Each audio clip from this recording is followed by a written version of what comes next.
Hello, ladies and gentlemen. This is Professor Sides. This course is Principles of Microeconomics, Chapter 5, Elasticity and its Applications. We have previously spoken about the different types of price elasticity, the different aspects, of price elasticity on the demand side and on the supply side.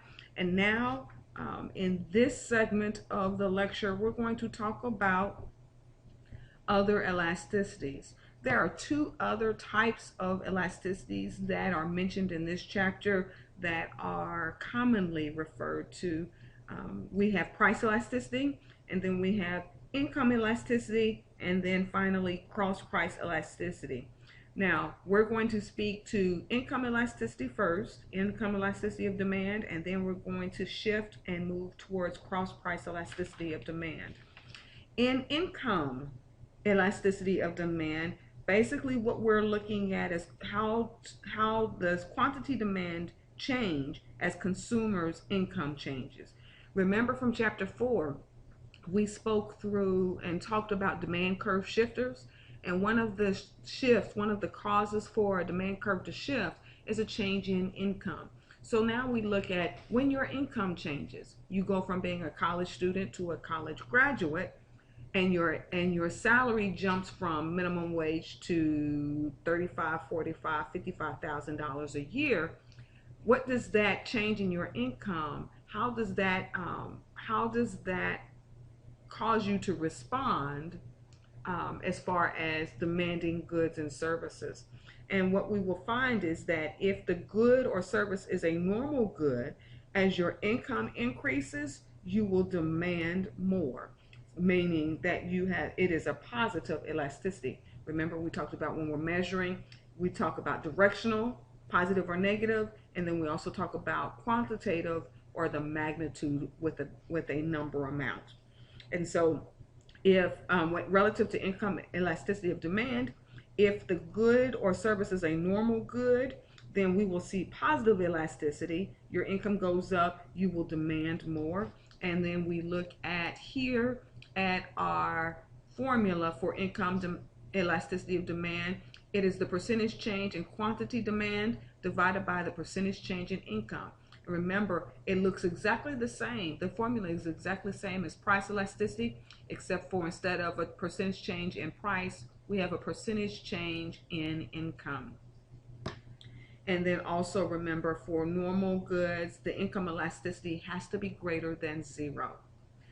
When we talked about price elasticity, the magic number was 1. For income elasticity, the magic number is 0. So if the number that you get, if your income elasticity of demand is greater than 1, this ratio is greater than 1, then you automatically know that this is a normal good, which means there's a positive relationship, meaning that as your income increases, you will want to buy more of that product. Conversely, if this product or service is an inferior good, that means as your income goes up, you will want to demand less of that product, and which means that there's a negative elasticity, or it is less than, that number is less than 0. So if you have a number less than 0, that means negative elasticity. It's an inferior good relative to income elasticity of demand. If the number is greater than 0, it is a positive elasticity, and it is a normal good. Next, the other example of elasticity that we will look at is cross price elasticity. And again, remember, demand curve shifter. One of the demand curve shifters is a change in the price of related goods, and the related goods meaning a substitute. You can replace one for the other. Or a complement, you need to have both products together for complete consumer satisfaction or utility. And when we talk about cross price elasticity of demand, what we're trying to quantify is how the quantity demanded of one good, good A, responds to a change in price of another good. So for example, if we change the price of hot dog buns, how sensitive are you, the consumer, going to be about purchasing hot dogs? Cross price elasticity. If if we change the price of milk as a breakfast beverage, how sensitive are you to a change in milk price? How will that affect your demand for orange juice if we're talking about milk strictly as a breakfast beverage? So we're looking at what happens, how sensitive are you when the change in price of another good, a related good, whether it's a complement or a substitute, how does that impact the your sensitivity to the other good?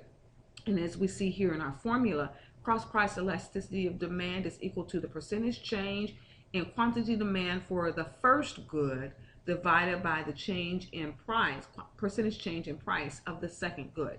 So if we were talking about hot dogs and hot dog buns, then we would need to know the percentage change of quantity demand for hot dog buns divided by the percentage change in price of hot dogs.